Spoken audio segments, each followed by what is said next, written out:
Hello friends, good evening. এখন 4টে already বেজে গেছে। আমি বাড়ি থেকে বেরোচ্ছি। আমার বেরোনোর কথা ছিল 2:30টার সময়, বাট আমার বেরোতে 4টে বেজে গেছে। আমি চলে গেছিলাম পার্ক স্ট্রিট, সেখান থেকে ব্যাক করে চলে এসেছিলাম পাটুলিতে নেমেছিলাম। এক বাসে বাড়ি যাওয়া যেত, বাট আমি নেমেছিলাম কিছু ভিডিও বানানোর জন্য। বন্ধুরা, তোমাদের জায়গাটা কেমন লাগছে বলবে। যারা এখানে থাকো তারা কিন্তু হামেশাই পাটুলিতে ঘোরো। আমার ছেলেই মাঝে মধ্যে পাটুলিতে বন্ধুদের সঙ্গে আরো বেশি সময় এখানেই ক্রিকেট খেলতে চলে আসে। তো ওকে আজকেও আমি 100 বার ফোন করেছিলাম যে আমি পাটুলিতে নেমেছি, তুই আসলে তো আয়, আর যদি আমাকে না বলে আসিস পিঠটা ভাঙবো, কারণ ওর শরীরটা ভালো না। তাই আমি ওকে বারবার যেতে মানা করেছিলাম। তারপরেও ভাবলাম ও যদি এসে থাকে একসাথে বাড়ি চলে যাব, বাট ও সেটা যায়নি, ও বাড়ি চলে এসেছিল। আর আমি দেখো একার মতো একা ফটো তুলছিলাম। বাট আমার ছেলে আমাকে একটা কোশ্চেন করছে যে তোমার একটা ফটো সিঙ্গেল, ফটোটা কে তুলে দিল? আমি বললাম ফটোটা ওখানে একজন আমাকে তুলে দিয়েছে। আমি তো সবার হাতে যাতার হাতে ফোন দিতে পারি না। দেখো এখন মানুষকে বিশ্বাস করা হয়তো কথাটা খারাপ লাগছে, বাট কথাটা সত্যি। আমি ফোনটা দিয়ে দাঁড়াতে, আমি একটা ফটো তোলার জন্য প্রস্তুতি নিচ্ছি তো গো। তো সেই কারণে আমি ওই একটাই ফটো তুলেছিলাম, যাক। তারপরে এই তো যেহেতু আমি একা, সঙ্গে একজন গেলে তাকে দিয়ে অবশ্যই ফটো তোলাতাম, তাই না? তো হাই ফ্রেন্ডস, আজকে ইচ্ছা ছিল তোমাদের ব্লগ ভিডিওতে একটু বাইরের ব্লগ ভিডিও দেবো, ঠিক আছে? প্রতিদিন রান্না বান্না অ্যাজ এ ওয়াইফ হিসেবে এর থেকে বেশি আর কি করতে পারি বলো? বাইরে সেভাবে বেরোই না।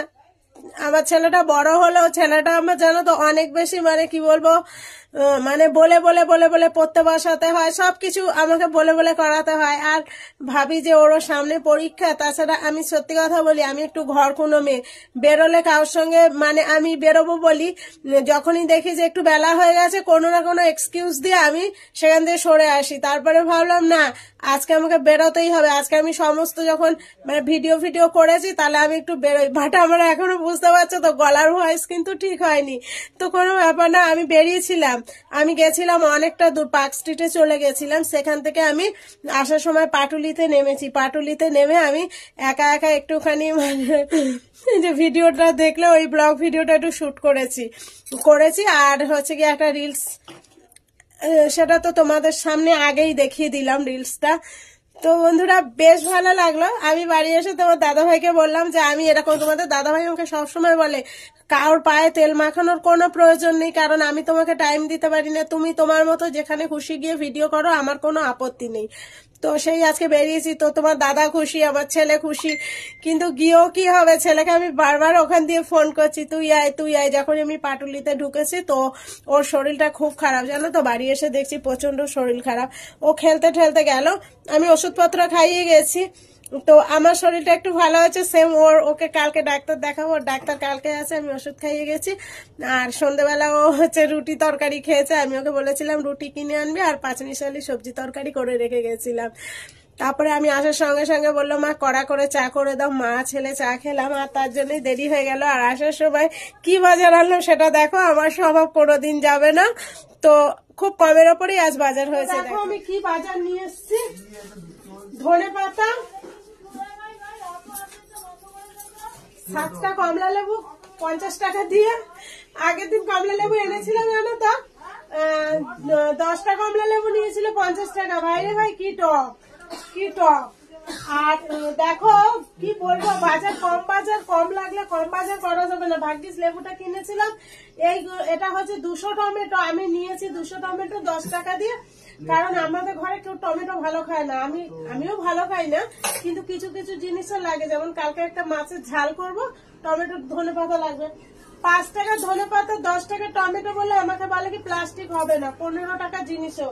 আমি বললাম দ্যাটস ওকে, তুমি আমাকে একটা কাজ করো, কমলা লেবুর মধ্যে দিয়ে দাও। তো কমলা লেবুর মধ্যে এইভাবে আনলাম, আর ধনে পাতাটা এইভাবে হাতে আনলাম। আর আমার ছেলের এই বিস্কুটটা আনা হয়নি, আমি আবার আমার দিদির মেয়েকে ফোন করিয়ে আনলাম। বাড়ি এসে তো ওনার ওই অবস্থা, ওনাকে আবার খাবার কিনে এনে খাইয়ে চা খাওয়ালাম। এখন ওনাকে ভাত খাওয়াবো। দুপুরের এই যে সবই রয়ে গেছে, দেখো এই মাংস রয়ে গেছে,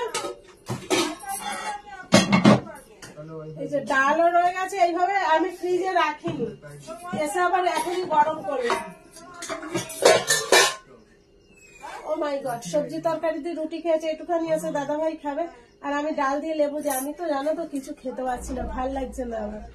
আমি, তোমরা শুনলে হাসবে, আমি কালকে মানে জিদ করে পান্তা ভাত কাঁচা লঙ্কা পেঁয়াজ দিয়ে দুপুরে সকালে খেয়েছি, খেয়ে 5টার সময় মাথায় শ্যাম্পু করে স্নান করেছি, তারপরে আজকে সকাল থেকে আমি ফিট। ওই যে বলে না বিষে বিষে বিষক্ষয়, সেই হয়েছে আমার দশা। তো বন্ধুরা গুড নাইট। আর বেশি বড় কি বলতো, এতগুলো কথা বললাম কেন, আমি ওখানে একা ভালোভাবে ভিডিও করতে পারিনি, 3 মিনিট না হলে তো হবে না, ওই 3 মিনিট করবো বলে তো একটু কষ্ট করে শুনে নিও। Tata, good night, all the best, সবার জন্য অনেক ভালোবাসা।